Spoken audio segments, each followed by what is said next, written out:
O Brasil vive um momento importante em sua história e nós, senadores, somos chamados a decidir a questão da maior relevância para a sociedade, instaurar o processo por crime de responsabilidade da Presidente da República.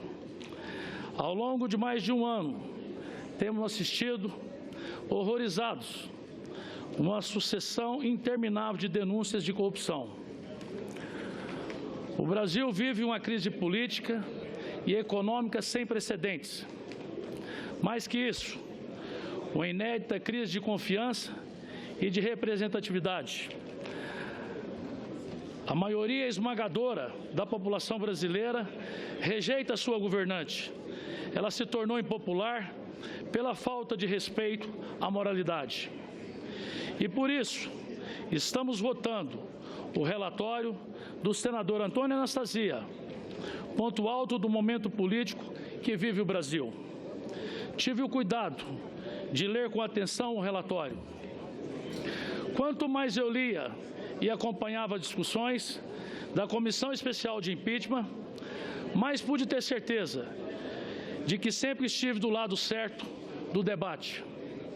O lado que preserva a soberania popular em detrimento de um projeto de poder que se revelou ruim para os interesses do Brasil. Alguém propaga que esse processo é um golpe. Acreditar nessa mentira é o mesmo que defender que quem tem mandato está autorizado a praticar arbitrariedade sem lhe atribuir qualquer responsabilidade. Todo agente público, inclusive a Presidente da República, deve completa obediência à ordem jurídica. Ninguém pode afastar da legalidade, seja qual for a justificativa, para o desvio de conduta. Cada conduta ilícita presente no relatório ilustra o estado de desordem que tornou conta do país. É tudo de extrema gravidade e irresponsabilidade total na gestão fiscal e orçamentária brasileira. Quem primeiro comprovou a ilegalidade foi o deputado federal Jovair Arantes, grande coordenador da bancada do meu estado de Goiás, no seu relatório aprovado pela Câmara. Parabenizo também o senador Raimundo Lira, mostrou equilíbrio e competência ao presidir a Comissão de Impeachment no Senado. Por mais que a Presidente da República tente se defender sua gestão, o senador Antônio Anastasia também mostrou o conjunto de irregularidades. A denúncia tem todo o requisito necessário para a instalação do processo de impedimento da Presidente. Além do mar de ilegalidade, a economia brasileira pagou um alto preço, agoniza e pede socorro. Porém, as instituições se mostraram fortes. O empresariado resistiu como pôde, o trabalhador sobreviveu, mesmo perdendo o poder de compra e até mesmo seu emprego. Ou seja, o brasileiro continua de pé graças à própria luta. Apesar da maior carga tributária do mundo e a volta da inflação. O emprego é o melhor programa social. O empreendedorismo é o melhor projeto para a vida, para mudar de vida. Não há nada mais indigno e humilhante para uma pessoa de que não conseguir sustentar sua família. De país seguro para investimento, o Brasil passou a ser visto como total desconfiança no cenário internacional. Agências avaliam que é um risco investir no Brasil. Isso afugentou o capital estrangeiro. A confiança externa só não é menor que a interna. A Presidente dá demonstrações claras de que não tem prestígio, nem força e nem respaldo político. Nem se ela quisesse, conseguiria efetuar a mudança de que o Brasil precisa. O isolamento fez dela uma ilha, cercada de problemas para todos os lados. Tamanha crise só pode ser resolvida com a colisão que restaure a governabilidade e traga confiança, que só será possível através do imediato afastamento do Presidente da República. O Brasil necessita urgentemente de um governante capaz de dialogar com toda a corrente política do Congresso, resgatar o Brasil dessa vergonhosa gestão, extinguir os avanços de esquerda, romper com as mentalidades retrógradas, premiar o mérito e não a militância. O Congresso caberá fazer as reformas de que o Brasil precisa. A reforma política, a reforma tributária, fiscal, trabalhista e também o novo Pacto Federativo. É hora de iniciativas modernas, como a terceirização, as organizações sociais. Precisamos avançar, presidente. É também hora de discutir as leis penais. A violência tomou conta de tudo. Acabou a paz até em pequenas cidades. O Congresso é obrigado a fazer a sua parte, exigir do governo federal recursos para a segurança pública. Os estados e os municípios não aguentam mais. Outro motivo da criminalização é a droga, mal do século. Precisamos jogar duro contra o tráfico, retomar o controle das ruas, devolver as praças para as famílias, acabar com a Cracolândia e com a boca de fumo, confiscar os bens do tráfico e investir na recuperação dos dependentes químicos. E também combater o desvio do dinheiro público.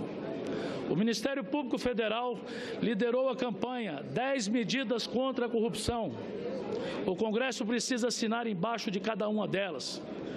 E ao presidente Temer, basta cumprir essas medidas e também a Constituição.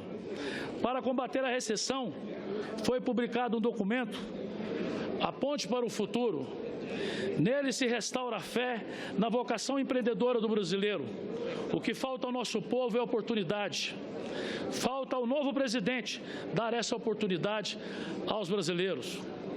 No documento, Temer aponta um caminho para superar a estagnação econômica, que traz tanta dor e sofrimento ao nosso povo.